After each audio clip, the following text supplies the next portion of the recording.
चित्रांगदा, मणिपुर की शान। नमस्कार दोस्तों, स्वागत है आपका हमारे खास पॉडकास्ट में, जहां हम पुराणों के उन किरदारों की कहानियां सुनते हैं जो आज भी हमारे जीवन में प्रेरणा बनकर मौजूद हैं। आज की कहानी है एक ऐसी नायिका की जो न केवल मणिपुर की शान थी, बल्कि महाभारत के समय की एक वीरांगना भी। जी हाँ, हम बात कर रहे हैं चित्रांगदा की, जो थी मणिपुर की राजकुमारी अर्जुन की पत्नी और उनके पुत्र बभ्रुवाहन की मां।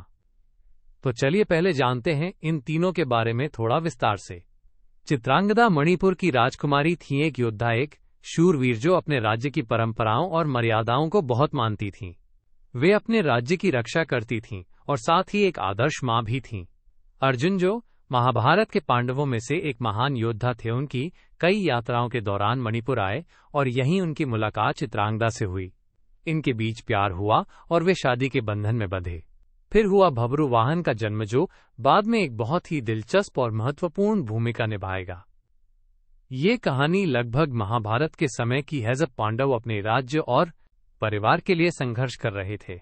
लेकिन यहाँ हम देखेंगे कि कैसे एक राजकुमारी का साहस, एक पुत्र का कर्तव्य और एक पिता का प्रेम मिलकर एक अनोखा रिश्ता बनाते हैं। सबसे पहले चित्रांगदा की बात करें तो वे केवल एक सजीव राजकुमारी नहीं थीं, वे एक युद्ध कला में निपुण योद्धा थीं। मणिपुर के रीति रिवाजों के अनुसार यहाँ की महिलाएं भी युद्ध में पुरुषों के बराबर भाग लेती थीं। चित्रांगदा के लिए ये सम्मान और कर्तव्य दोनों ही महत्वपूर्ण थे। वे अपने राज्य की मर्यादा को बनाए रखती थीं और अपनी पहचान को पूरी शिद्दत से निभाती थीं। एक बार उन्होंने अर्जुन से कहा था, हमारी भूमि की रक्षा करना सिर्फ पुरुषों का काम नहीं, बल्कि हम सबकी जिम्मेदारी है। जैसे तुम अपने धर्म और कर्तव्य में सच्चे हो, वैसे ही मैं भी अपने राज्य और अपने लोगों के लिए सच्ची हूँ। अर्जुन, जो स्वयं एक महान योद्धा थे, चित्रांगदा की इस सोच और हिम्मत से बहुत प्रभावित हुए। उनके लिए ये एक नई दुनिया की खोज थी, जहां वीरता और सम्मान दोनों लिंगों के लिए बराबर थे।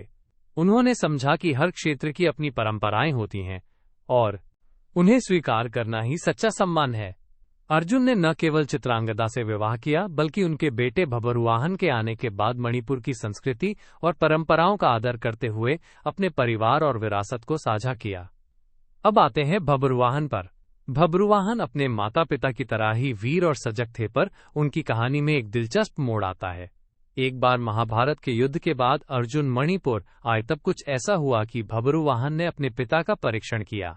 ये परीक्षण इसलिए था क्योंकि बभ्रुवाहन ये समझना चाहता था कि पिता अर्जुन वास्तव में कितने सच्चे और पराक्रमी हैं। ये एक तरह से बेटे का पिता के प्रति सम्मान और कर्तव्य की परीक्षा थी। लेकिन इस परीक्षा के दौरान अर्जुन घायल भी हो गए।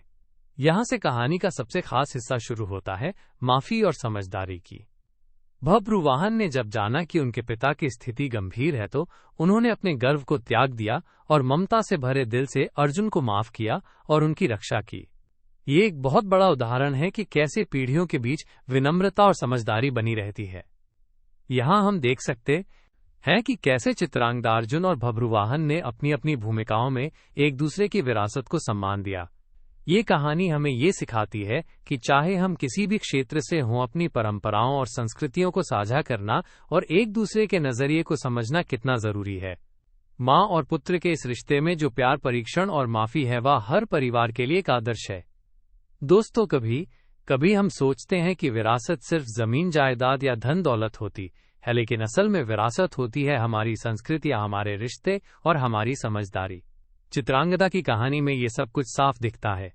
मणिपुर की ये राजकुमारी हमें बताती है कि वीरता और विनम्रता साथ साथ चल सकते हैं और पीढ़ियां एक दूसरे को सम्मान देकर अपने रिश्तों को मजबूत कर सकती हैं। तो अगली बार जब आप अपने परिवार या समाज की किसी परंपरा को समझने की कोशिश करें, तो याद रखिए चित्रांगदा, अर्जुन और बभ्रुवाहन की कहानी। ये याद दिलाती है कि असली शक्ति और सम्मान तो आपसी समझ और प्रेम में छिपा होता है। यही थी आज की कहानी। उम्मीद है आपको पसंद आई होगी। फिर मिलेंगे एक नई कहानी के साथ। तब तक के लिए नमस्ते और जय हिंद।